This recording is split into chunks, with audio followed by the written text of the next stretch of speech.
fue 2022 y hoy 2023, mañana será 2024. No, vamos a tener que pasar todavía 365 días para poder llegar al 2024. Y como decía mi amada esposa, nuevos planes, nuevos propósitos, que el Señor nos dará las fuerzas para poder hacerlo. El tema es que tenía dos, pero vamos a hacer este. Hay una batalla, mis amados. Es verdad, es el primer día del año 2023. Y el tema dice que es el evangelismo. Es la consigna del año 2023. Amén. El evangelismo es la consigna del año 2023. El año pasado se nos dio un tiempo donde estuvimos orando y diciéndole al Señor: uno más para Cristo, uno más para Jesús. Eso sigue, uno más para el Señor. Y por eso el Señor me inquietó a que trajera este tema. Y en 2 de Timoteo, capítulo 4, verso 5, dice, si lo tiene, puede leerlo ahí: pero tú, sé sobrio en todo, soporta las aflicciones, haz la obra de evangelista, cumple tu ministerio. Lo voy a leer de nuevo. Pero tú, sé sobrio en todo, soporta las aflicciones, haz la obra de evangelista, cumple tu ministerio. Déjeme explicar un momentito este verso. Desde el día que usted decidió por Cristo, desde ese día el Señor le entregó a usted un ministerio. Que lo haya descubierto, gloria a Dios. Si no lo ha descubierto, tiene que orar. ¿Cuál es el ministerio que el Señor le ha dado para que lo desarrolle, para que se desenvuelva en él? Pero todos tenemos el ministerio de la reconciliación.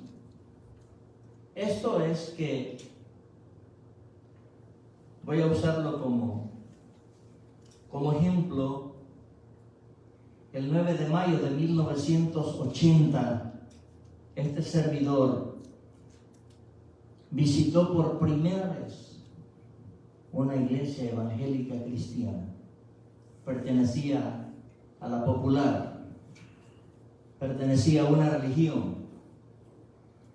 Pero ese día, 9 de mayo, era un viernes, tuve un encuentro personal con el Señor.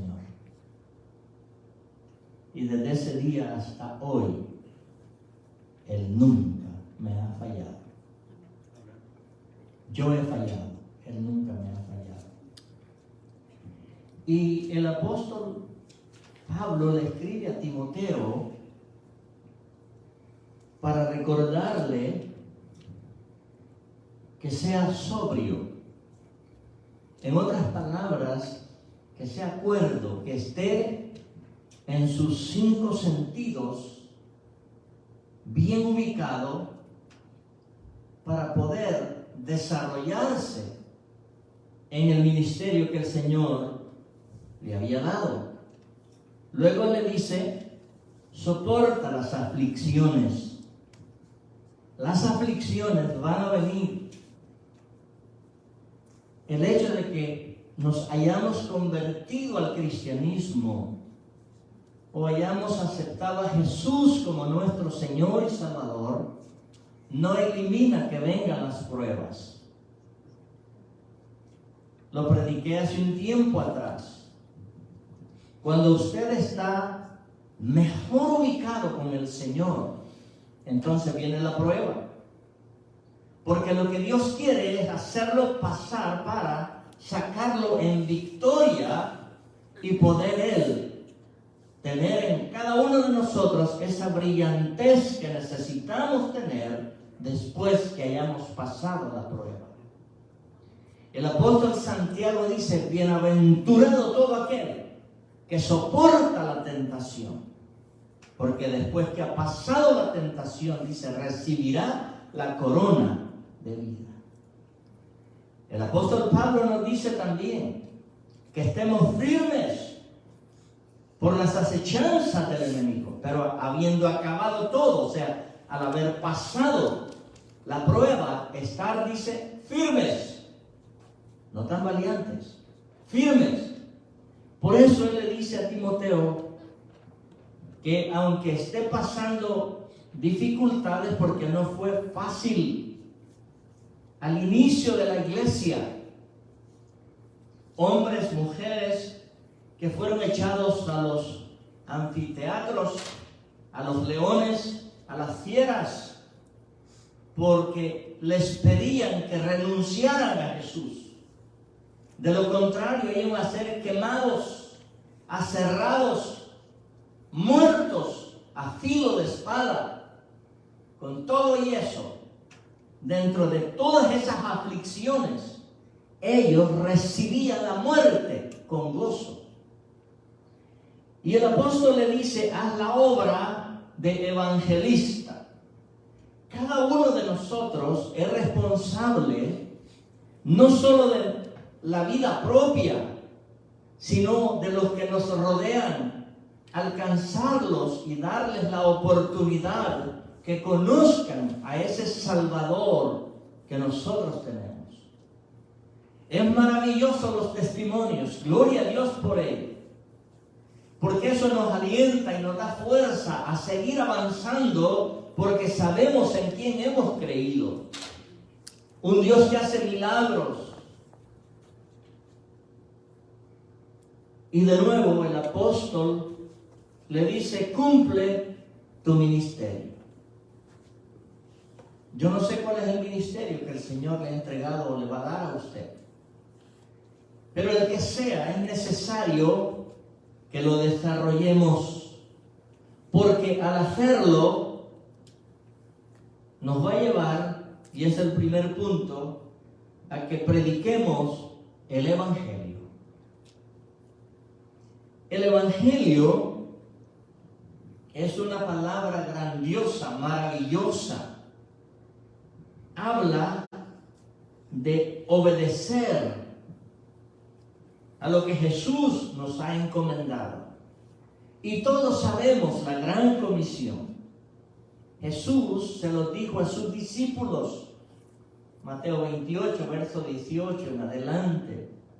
Él les dice: toda potestad me es dada en los cielos y en la tierra. Y luego viene la gran comisión y les dice: por tanto, id. Esa expresión id es una palabra que muchos no la estamos cumpliendo.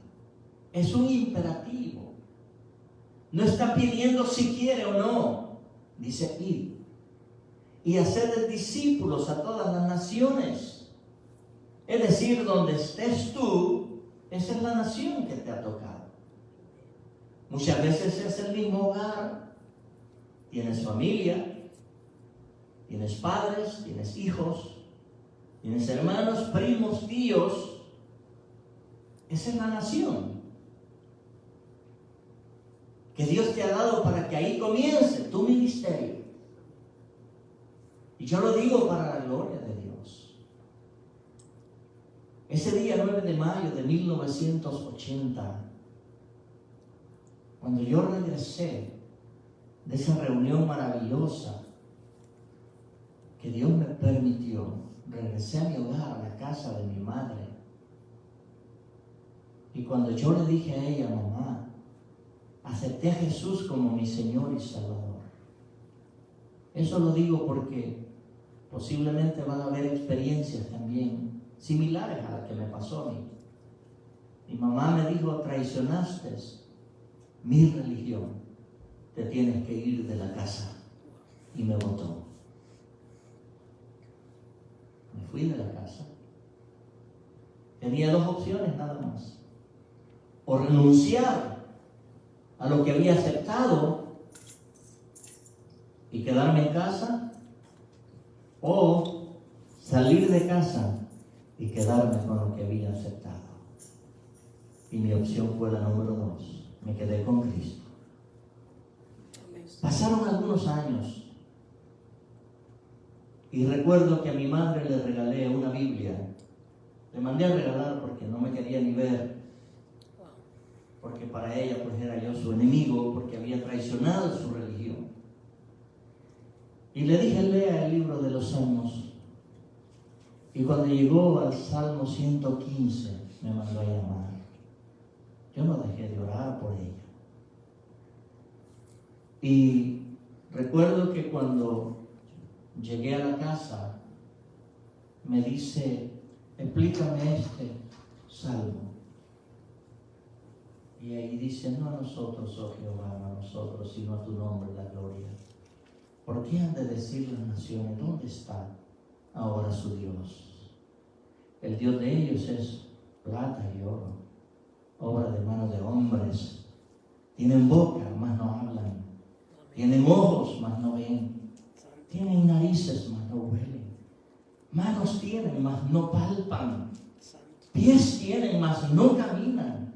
Tienen garganta, mas no hablan. Semejantes a ellos son los que confían, oh casa de Israel, confía en Jehová. En mi casa, amados hermanos, habían imágenes y estatuas por todos lados. Y había una que mis hermanas lo tenían cabeza abajo. Uno que le llaman San Antonio, porque quería que les consiguiera novio. Y lo castigaban poniéndolo cabeza abajo. Y llegué a un lugar donde estaba una estatuita así, con este tamaño. Y le digo a mi madre, mamá, dígale, hola, ¿cómo estás? Extiéndale su mano. Ella tenía las manitas pegadas así. Nunca le respondió. En el cuarto mi mamá tenía una mesita de noche y había una mano con una base que tenía una cosa roja acá significando los clavos donde Jesús. Y tenía algunos chorritos de sangre, pintura roja. Yo le puse unas velas y se las prendí. Y le dije a mi mamá, venga a ver lo que hizo esta mano. Y las velas están encendidas. Y me dice mi mamá, escucha esto, ¿crees que yo soy tonta? ¿Eso tú lo hiciste? Y le dije, sí, mamá, yo lo hice. Porque esto no es nada, este es un yeso. Santo. Este es un pedazo de tierra. No sirve para nada. Entonces, claro, ella no es cristiana, insulta al cura. Porque este, tal por cual, me engañó. Hablé con él. Para la gloria de Dios, fue la primera persona que me gané para Cristo. Amén. A mi madre. Le sirvió 13 años y partió con el Señor. Yo trabajaba en una compañía de ingenieros y arquitectos en mi país. Y recuerdo que un jueves por la noche yo tuve una visión. Estaba orando después que había regresado del estudio bíblico. En mi cama al frente había una pared y yo me arrodillé y vi que se abrió una ventana. En esa ventana veía unas manos con guantes blancos, unas agujas e hilo. Y claro, era primera vez, yo me asusté, abro los ojos, pero no, ahí no había nada, era una pared nada más. Seguí orando y de nuevo se abre esa ventana Y de nuevo las manos, las agujas y el hilo. Y vino la voz y me dice, todo está bajo control. El mensaje que quiero que lleves es este. Dile que va a ser grande en mis manos. Fue todo, desapareció la visión. Amaneció el viernes, fui a trabajar el viernes, en la tarde me tocaba regresar a la capital porque trabajaba casi 4 horas fuera de la capital. Llegué como a las 9 de la noche a la casa y mi mamá me dice, hijo, a tu hermana la tuvieron que llevar de emergencia al hospital ayer, que era el jueves. Le tuvieron que hacer, me dice, una operación de corazón abierto. La operaron desde acá hasta acá para trabajar en su corazón. Cuando ella me dijo esto, ya sé para quién es el mensaje. Voy el sábado al hospital del Seguro Social. Los doctores, sorprendidos de una operación de esa índole, estaba solamente con aspirinas. Le digo a mi hermana, te traigo un mensaje. Y me dice mi hermana, tú con tus locuras, yo no voy a salirme de mi religión. Y le dije, el Señor me dijo que tú vas a hacer grandes cosas en sus manos. Es lo que Él me dijo, no me dijo más nada. No, me dice, yo nunca voy a salir de mi religión. Pasó el tiempo, tuve el llamado al pastorado, no se me dio en mi país, vine aquí a los Estados Unidos y para el año de 1987, mi esposa, ya estábamos casados cuando una llamada como a las 2:30, 3 de la mañana, era mi hermana. Me llama y me dice, te tengo una noticia. Le digo, ¿es buena? Me dice, sí. ¿Qué pasó? Ayer me convertí a los aleluyas. Vinieron unos jóvenes y me hablaron de un tal Jesús, así que ahora yo soy cristiana. Gloria a Dios. Bueno, fue un gozo para mí. Para el año de 1997, yo regresé a mi país.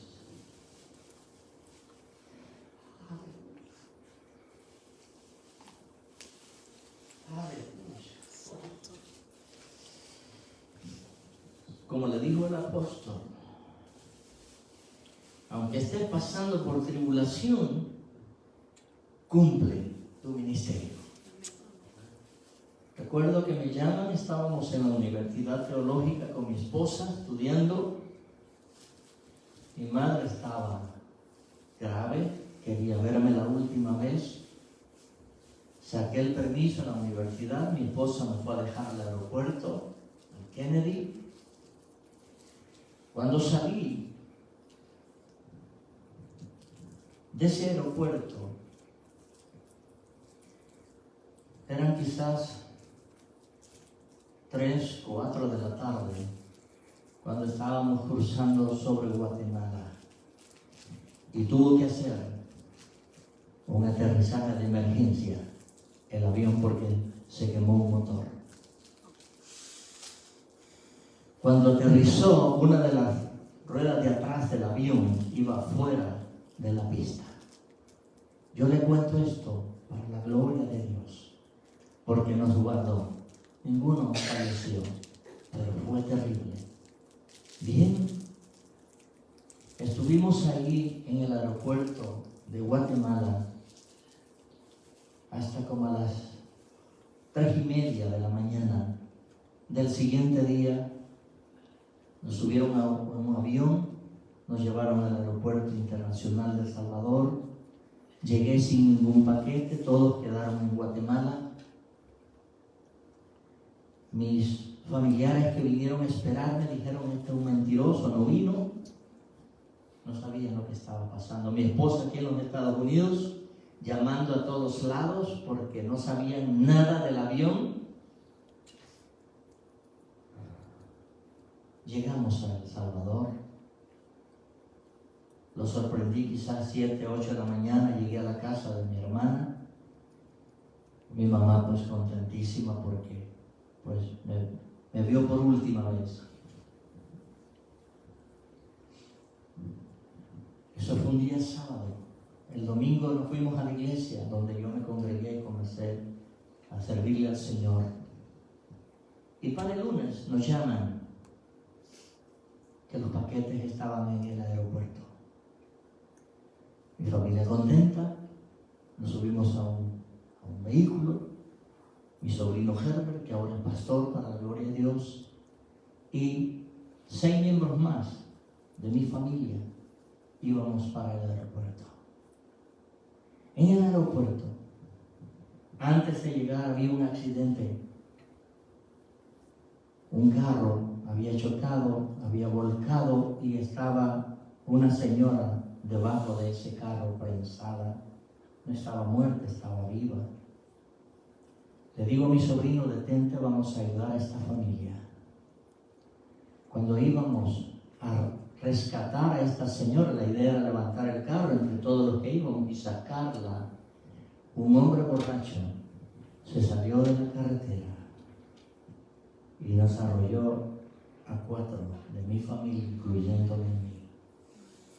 Me destruyó este pie izquierdo como usted no tiene una idea. Este pie quedó viendo hacia atrás. Esta rótula andaba por acá. No sé qué andaba haciendo ahí, pero aquí estaba. Cuando me dice el que fue esposo de mi hermana, me dice, hermano Salvador, quiero orar por usted. Y yo le dije, sí, pero antes devuélvame ese pie donde estaba. Y me dice, le va a doler, no importa, vuélvelo donde estaba. Lo hizo y comenzó a orar. Cuando él está orando, yo estoy acostado boca arriba sobre la grama, destruido este pie, golpes por acá, golpes acá, este otro pie también quebrado. Se para un hombre vestido de blanco, unas faldas que le llegaban hasta abajo. Pone su mano izquierda bajo mi cabeza, me levanta y me dio de tomar agua en una cantimplora, una bolita así. Y me dice, todo está bajo control. ¿Cómo que todo está bajo control? ¿No ve cómo yo estoy? Bueno, para la gloria de Dios, esa misma noche en el hospital me gané otra alma para Cristo. Vamos con mi hermana, que también sufrió sus quebraduras en sus brazos y en uno de sus pies. Pasamos esa semana juntos y ahí comienza mi hermana a decirme todo lo que el Señor había hecho en su ministerio. En una ocasión me dice ella, la señora vecina de acá se hizo mi peor enemiga cuando se dio cuenta que yo me convertí al cristianismo. Cuando llovía en la acera, ella estaba en una bajada y la casa de mi hermana era la de la esquina, la señora era la segunda casa, le ponía rocas, piedras al dragante donde se iba el agua, y cuando el agua subía se le entraba a la sala de la casa de mi hermana. Entonces ella fue, dice, a unas oficinas a poner quejas de lo que esta señora hacía.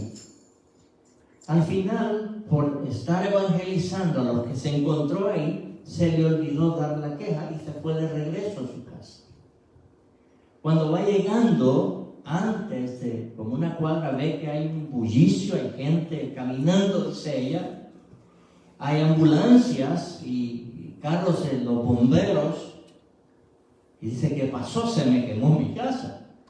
Ella, pensando eso, cuando entra, no, dice la vecina del otro lado, un niño de como 12, 13 años, se subió a un árbol y estando arriba la rama se quiebra.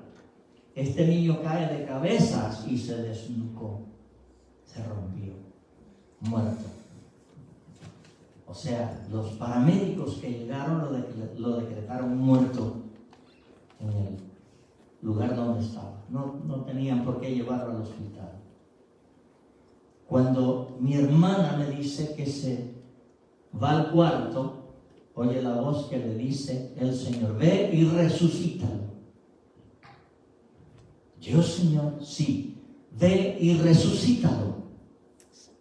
Pero esas gentes son enemigos míos. Ve y resucítalo. 3 veces. Salió y fue. Sacó a todos los que estaban. Dice, yo hice como Pedro. Saqué a todos los incrédulos que estaban ahí. Cerró la puerta. Y me dice como hizo Eliseo. A la 3ª vez que ella se acostó sobre el niño, él estornudó. Y lo levantó y lo entregó sano y vivo para la gloria de Dios. Y me contó, amados hermanos, que puedo pasar toda la tarde diciéndole lo que el Señor había hecho a través de ella en su ministerio. Ella le sirvió bastante tiempo al Señor. Por eso el apóstol le dice a Timoteo: soporta las aflicciones. Era una mujer que tuvo un hijo inválido. Él nunca caminó. El Señor se lo permitió tenerlo 22 años. ¿Por qué el Señor, tal vez nos preguntaríamos, no le sanó a su hijo? Hay cosas que Dios hace que nosotros no las entendemos. El apóstol le dice: soporta las aflicciones, haz la obra de evangelista, cumple tu ministerio. ¿Que van a venir las aflicciones? Sí. Él nos dice que vayamos y prediquemos este evangelio. Y como decía el apóstol Judas en su carta, capítulo 1, que solo tiene un capítulo, esa carta, si lo tiene, puede leer versos 22 y 23. Y dice así: a algunos que dudan, miren lo que nos dice, convencerlos. A otros salvar, arrebatándolos del fuego, y de otros tener misericordia con temor, aborreciendo aún la ropa contaminada por su carne. El ministerio que el Señor nos ha entregado a cada uno de nosotros se tiene que desarrollar. ¿Y cómo se va a desarrollar? Es hablándoles a otros del Evangelio de Jesucristo. Hablándoles a otros de ese ser que te dio vida eterna a ti. ¿Sabe cómo se llama? Jesús de Nazaret. Nosotros no enseñamos una religión, sino una relación. Eso es muy diferente. Esto nos habla de una iglesia, amados hermanos, que no solamente cree en ese Dios que hace milagros, sino que también puede hacer crecer, no solamente en la vida espiritual, sino en número a la iglesia. Pero cada uno de nosotros, como dije al principio, somos responsables de esto. No solamente los pastores. Nosotros la carga es más fuerte aún. Pero con todo y eso, se nos exige también que llevemos este evangelio. Muchos en las congregaciones, déjenme decirle, que quizá no han entendido el llamado que el Señor les ha hecho. Y esto me hace recordar la historia de Gedeón.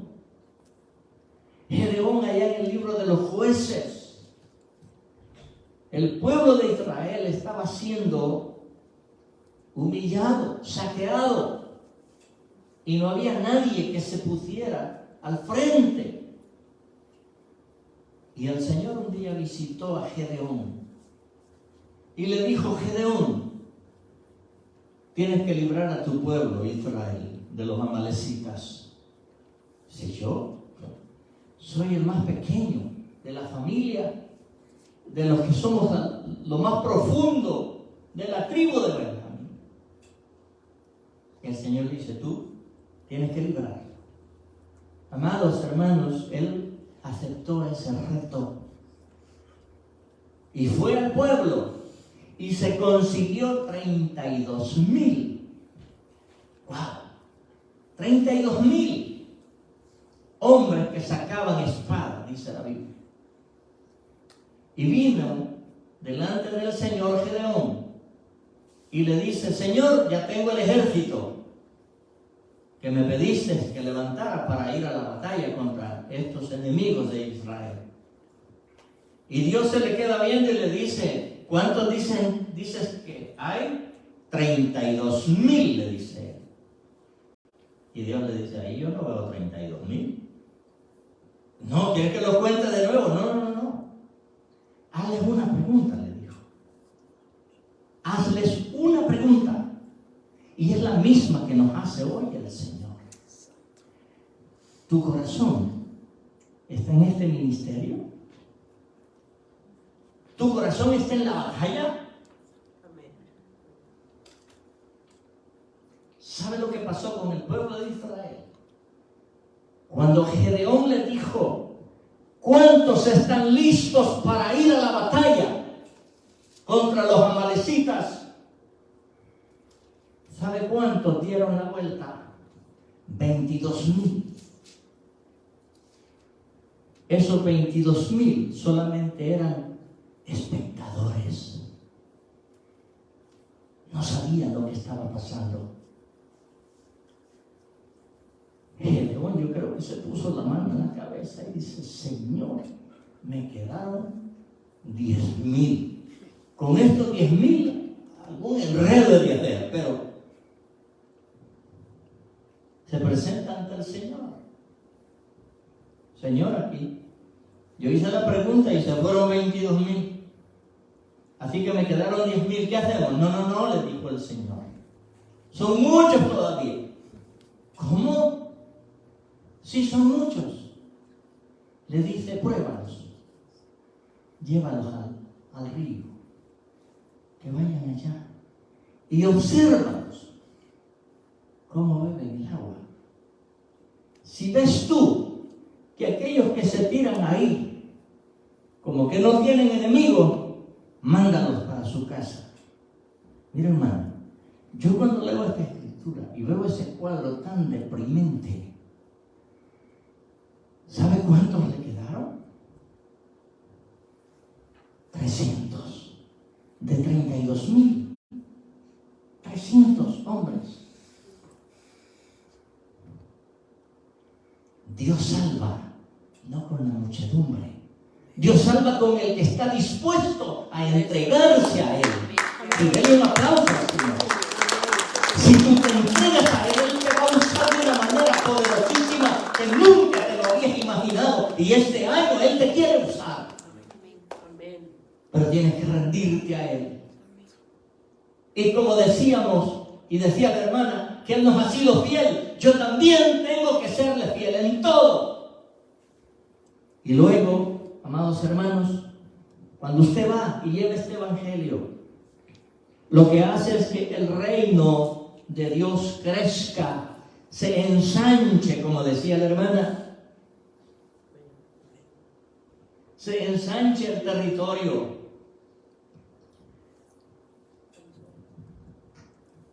Primera de Corintios, capítulo 15, verso 3. Dije que es el Evangelio. El Evangelio, claro, es buenas nuevas de salvación. Pero mire lo que el apóstol nos dice aquí. Primera de Corintios, capítulo 15, verso 3 y 4. Porque primeramente os he enseñado lo que asimismo recibí, que Cristo murió por nuestros pecados conforme a las Escrituras, y que fue sepultado y que resucitó al tercer día conforme a las Escrituras. ¿Usted cree eso? ¿Usted cree que Jesús resucitó? Si Él no hubiera resucitado, usted y yo no estuviéramos acá. estuviéramos envueltos en pecado todavía. Pero gracias al Señor, que resucitó al tercer día, como dice la Escritura. Y cuando está esa convicción en nosotros, ¿quién nos puede detener de llevar este evangelio? Nada. Nada. La gente, amados hermanos, puede probar de todo en el mundo. De todo. Drogas, alcohol, sexo, de todo lo que quiera. Pero jamás ese vacío que está dentro de él será lleno con nada de eso. Posiblemente una persona dice, no, como decía mi esposa, ser feliz. Si me caso, voy a ser feliz. Se casa y no es feliz. O quizá teniendo hijos, tiene hijos y no es feliz. En los jóvenes, bueno, voy a ser feliz cuando me gradúe. Se gradúa, gloria a Dios, pero no es feliz. La felicidad se encuentra solamente en Cristo Jesús. Amén. Dice, el gozo del Señor es mi fortaleza. Es el gozo que te hace feliz. Y es una gran diferencia entre el gozo y la felicidad. La felicidad es producto del mundo. El gozo es fruto del Espíritu Santo. Hoy tienes un carro y mañana te lo chocan. ¿Qué le pasó? Cuando lo compró feliz y contento, se lo chocan y está triste. O cuando viene el virus, dice el hermano. La felicidad solo se encuentra a través de Jesucristo. Porque el ser humano tiene un vacío que es la medida exacta de Jesucristo. Efesios 2 nos lo dice. Porque fuimos hechura suya, creados en Cristo Jesús, para que anduviésemos en buenas obras. Hechura en Cristo Jesús. Hechura en Cristo Jesús. Cuando una persona hace un pan y usa un molde rectangular y lo mete al horno, y cuando lo sacó le salió redondo, ¿verdad que no? Imposible. Si lo metió cuadrado va a salir cuadrado, y si lo metió redondo sale redondo. Pues esa es la imagen que Cristo quiere de nosotros. Usted y yo somos representantes de Él aquí en la tierra. Por eso el apóstol le dice, cumple tu ministerio, a la obra de evangelista. Jesús fue evangelista. Él anduvo por todas las aldeas. Amados hermanos, el evangelio no es más que podamos pensar que es una reunión social, que es una reunión donde vamos a servir comida. Eso no es evangelio. Eso es un acto de bondad para los necesitados. Gloria a Dios por las ofrendas que dimos para que se realizara la ofrenda misionera. Pero el evangelio va más allá de eso. Es cierto, esa ofrenda va a ser un efecto en ellos cuando reciben ya sea un regalo o un plato de comida. Pero tras de eso tiene que haber el evangelismo. Alcanzarlos para Cristo. Mi esposa y yo chocábamos y éramos parte del ministerio donde estuvimos antes. Pero les encantaba trabajar los servicios sociales únicamente. Y yo nunca vi llegar a una persona por un trabajador social a Cristo. Nunca. Llegaban, se alimentaban y se iban. Y se olvidaban. Porque no les... Es más, es que no les permitían hablarles de Cristo. Esos lugares así, amados hermanos, no puede haber una salvación. Porque en el ejército de salvación, ya dije el nombre, sí, se recibe mucha ayuda. mucha. Regalos, canastas de comida, de todo. Estuvimos ahí nosotros. Pero yo nunca vi llegar a los pies de Cristo una persona que se llevaba 2 o 3 cajas de comida o regalos de los mejores que viniera a Cristo. Nunca. Y cuando íbamos para invitarlos, decía, no, ustedes no son una iglesia. Son una institución benéfica. Y no es fácil luchar contra ese gigante, déjenme decir.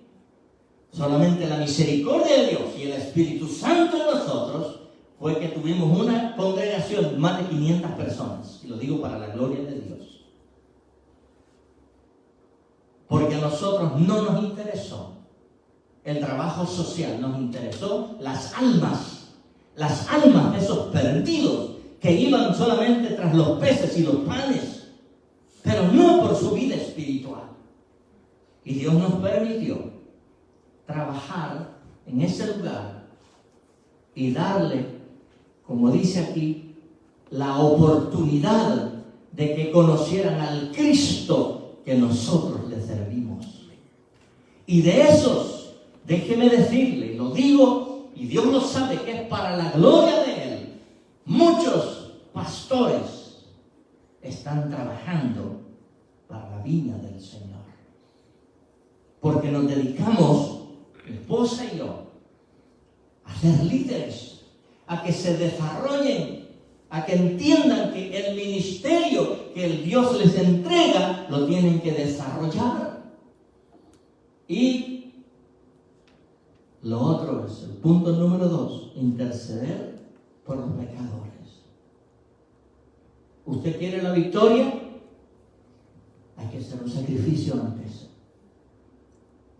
Yo le digo que muchas veces en algunos lugares nos enseña que hay que ayunar, que hay que orar, que hay que vigilar.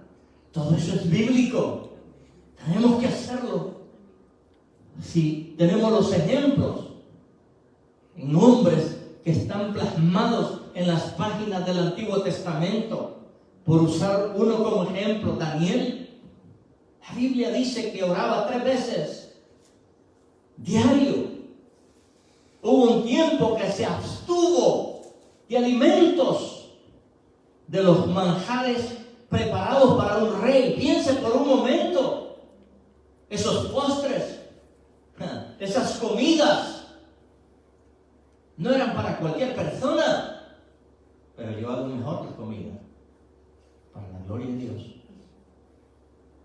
Porque una hermana me dijo, ¿y cómo es que hizo esa salsa? Bailando, con gozo, con alegría, con amor. Daniel se abstuvo de comer la comida del rey. Y piense una cosa, rechazar esa comida era haber firmado una sentencia de muerte. Pero él, dice la Escritura, que cuando pasó el tiempo, sus rostros eran mejor que los que se habían alimentado con la comida del rey. ¿Qué quiere decir esto? Que en Cristo Jesús, cuando usted se entrega a Él y lo hace por Él y para Él, Él lo hará brillar. Amén. La gente verá esa luz. Se recuerda en el pasaje cuando Moisés vino de estar en la misma presencia de Dios cuando bajó el monte Sinaí, que tuvo que ponerse un velo porque no resistía la brillantez de su rostro. Cuando nosotros oramos, ayunamos y nos rendimos al Señor, la gente dice de nosotros, algo hay en usted que lo hace diferente. Y lo digo honestamente, en la oficina llegan muchas personas y antes de ir se dicen, no sé, pero aquí hay algo que es diferente a otros lugares que yo he entrado. Aquí hay una paz, aquí se siente algo diferente. Tenemos que declararle, somos pastores. Y el mismo amor que le damos a usted como miembro de esta iglesia, se lo damos al que no es cristiano, porque es una creación de Dios. Usted es hijo de Dios, pero ellos son creación de Dios. Y tenemos que amarlos para que ellos deseen eso que nosotros tenemos. Ese es el Evangelio de Jesucristo. Por eso este año, amados hermanos, necesitamos entender que cada uno de nosotros es responsable por la evangelización. Amén. De lo contrario, segunda de Pedro 3. Mire lo que dice segunda de Pedro 3, verso 9. Preste atención a esto. El Señor no retarda su promesa, según algunos la tienen por tardanza, sino que es paciente para con nosotros, no queriendo que ninguno perezca, sino que todos procedan al arrepentimiento. ¿Usted entiende ese versículo? ¿Sabe que ese versículo no le está hablando a los del mundo? Ese versículo nos está hablando a nosotros. A nosotros como iglesia. En la iglesia hay gente que no se quiere arrepentir, no quiere perdonar, no quiere, amados hermanos, aceptar que cometió el pecado y lo sigue ocultando. Y muchas veces por eso no se crece en número, menos espiritualmente. Porque Dios no va a ir en contra de su palabra. Dice el verso, el Señor no retarda su promesa, Él hace rato se hubiera venido por nosotros, pero es que en la iglesia hay pecado, por eso Él quiere. Dice ahí, según algunos lo tienen por tardanza, sino que es paciente para con nosotros, no queriendo que ninguno, pero es que Él no quiere la muerte de ninguno de nosotros, pero quiere que reconozcamos, dice, sino que todos procedan al arrepentimiento. Si no te arrepientes por lo que has estado haciendo, tarde o temprano, escucha esto, te vas a ir de este lugar, de esa silla, al infierno. Y yo no quiero eso, menos el Señor, por eso nos da estos versos. Es importante que nos rindamos el 100%, como decía la hermana, al 30, al 60 y al 100 por uno. Es decir, que el mismo o la misma que es en este lugar, sea cuando salga después de esas puertas, en donde quiera que esté, si está en la tienda, si está en su trabajo, si está en la escuela, si está en la universidad, si va en la calle, donde quiera, tiene que reflejar ese nombre que se llama Jesús de Nazaret. Y el mundo, cuando lo vea o la vea, dirá: yo quiero ser como él o como ella. Ese es el Evangelio. Punto número 3. Tenemos que ayudarnos para perfeccionar a los santos. Efesios capítulo 4, verso 12 hasta el 15 nos dice así. Efesios 4. Ya con esto voy a terminar. Verso 12: a fin de perfeccionar a los santos para la obra del ministerio, para la edificación del cuerpo de Cristo. El cuerpo de Cristo es usted, la iglesia. Hasta que todos lleguemos a la unidad de la fe y del conocimiento del Hijo de Dios, a un varón perfecto, a la medida de la estatura de la plenitud de Cristo, para que ya no seamos niños fluctuantes, llevados por doquiera de todo viento de doctrina, por estratagema de hombres que para engañar emplean con astucia las artimañas del error, sino que siguiendo la verdad en amor, crezcamos en todo en aquel que es la cabeza, esto es Cristo. Cada vez que nos reunimos, cada vez que tenemos estudios bíblicos, es para ir perfeccionando al cuerpo de Cristo, que es la iglesia. Y el deseo es que usted Después que haya recibido una enseñanza, un estudio, cuando esté al lado de alguien, Dios se lo permitió que estuviera ahí, es para que le hable de ese evangelio que lo transformó en usted, que lo hizo una nueva criatura, como decía el versículo que leía la hermana, de modo que si alguno está en Cristo, nueva criatura es. Las cosas viejas pasaron y aquí todas son hechas nuevas. Este año 2023 todas van a ser nuevas. El Señor nos decía en su palabra, olvide lo pasado, eso quedó allá atrás. Es el presente, el futuro ni siquiera lo tenemos porque no es nuestro. El futuro es de Dios. Él nos da el presente hoy. Hoy. Es importante que al reconocer nosotros podamos entender que se nos entregó un ministerio y ese ministerio hay que desarrollarlo. No hay otra forma, porque del día que usted dijo sí al Señor, ese día Él le comisionó con el ministerio de la reconciliación. Y dice que usted y yo somos embajadores por medio de Jesucristo. Inclina tu rostro, cierra tus ojos. Aleluya. El evangelismo avivará a la iglesia, porque veremos nuevos convertidos.